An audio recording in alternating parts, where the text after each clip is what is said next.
करल जा। कुछ ही घंटा बीतता है बाबू, तब तक देखे लोग राज दरबार में चारों तरफ उदासी छोले बा, सब लोग शांत होकर के खाली मन में विचार करता। लोग बड़ा दुखी बाड़न कि दू गो आल्हरे दोनों प्राणी के जान जल गई, सब कुसुरवार हमनी के बानी जा। तब तक देखे बाबू कुछ ही घंटा बीतल हो, बारे प्रभु देखे वह जादूगर बिल्कुल जिंदा आसमान से वही तगवा के पकड़ करके और खटखट खटखट आसमान से नीचे जमीन पर आ रहल बा। जब तागा को लेकर के जमीन पर आया, कहता है बजाओ ताली, अरे ताली बजाओ, ये तो मेरी पहली कला है।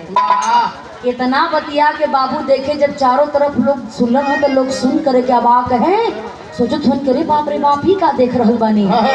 जादूगर चारों तरफ नजर घुमा के देखले बाकी सबके चेहरा पर मायूसी छूले हो, लोग बड़ा उदासी अवस्था में हुवन।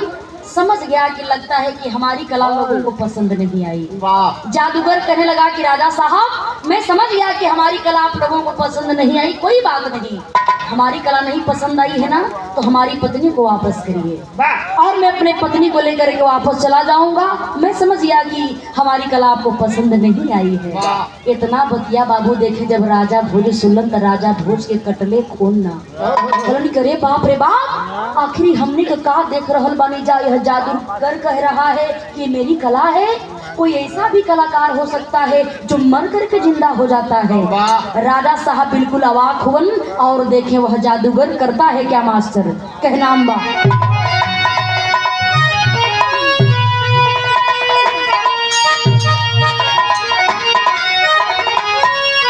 राजा नगर के वासी अरे गए घबराई धारहन नगरी कहे, राजा नगर के वासी अरे गए घबराई धारहन नगरी कहे, आवते कहले लावा मोर लुकाई धारा नगरी कहे।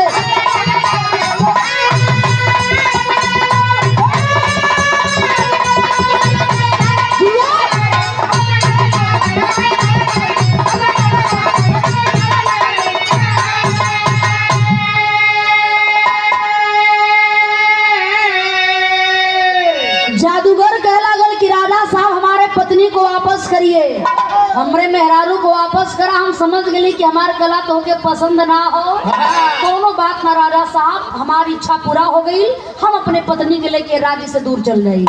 ये बतिया के सुन के राजा भोज इतना आश्चर्य पड़ल हुन कि एक रही साथे तेकर मेहरारू जल गई। अब एक मेहरारू है कि हम कहाँ से लिया के दी। मंत्री जी वर भूसुर भूसुर कर थोन के देखाई है, इहो 14 कला का बहुत बड़का मालिक बनत रहल, इनके बहुत बढ़िया घमंड रहल है। अब इनकर बुद्धि ठिकाने लग गई है। अब देखा पता न कहाँ से कर मेहरारू लिया के वापस करी है। राजा भोज इतना आश्चर्य में पड़े हुए हैं बाबू कि जा करके धीरे धीरे कम स्वर में बोलो थोन कलन की क्या मैं बताऊं, मैं नहीं समझ पाया कि तुम इतने बड़े कलाकार हो, इतने बड़े तुम जादूगर हो कि मर करके भी तुम जिंदा हो सकते हो। तुम्हारे कला के सामने तो हमारे कला का कोई मोल नहीं। ये बात के सुन करके जादूगर गुस्सा से लाल होके कह लगल कि हर वर्ग पाठ मत पढ़ावा, हमारे पत्नी को वापस करिए। आप हमसे वादा किए थे जब तक हमारे शरीर में प्राण रहेगा तुम्हारी पत्नी की रक्षा करूंगा। कहाँ गई मेरी पत्नी? मीठी मीठी बात में भुलवाओ मत राजा साहब, हमारे मेहरारू को वापस करा, हम लेके घरे चल जाएंगे। ए बाबू देखें राजा भोज जा करके समझावत हूँ कि मैं तुम्हारे कला को नहीं समझ पाया। जब तुम आसमान पर तागा लाने के लिए जब गए तो तुम्हारी लाश ऊपर से कटकट के जमीन पर गिरने लगी। मैं समझ गया कि तुम्हारी मृत्यु हो गई है, तुम मर चुके हो और तुम्हारे लाश के साथ ही तुम्हारी पत्नी भी तुम्हारे लाश को लेकर के जल करके सती हो गई। कहाँ से मैं तुम्हारी पत्नी को ला करके दूं?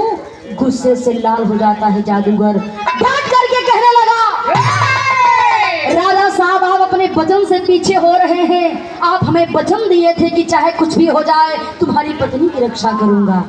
ए बाबू तब देखे आल्हा के लाइन से कहना बा, बड़ी सुंदर बात निकल गई।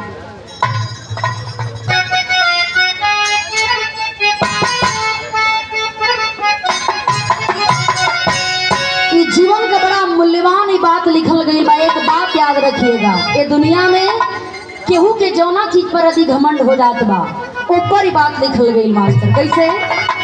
अरे के कतनो बड़ा ज्ञान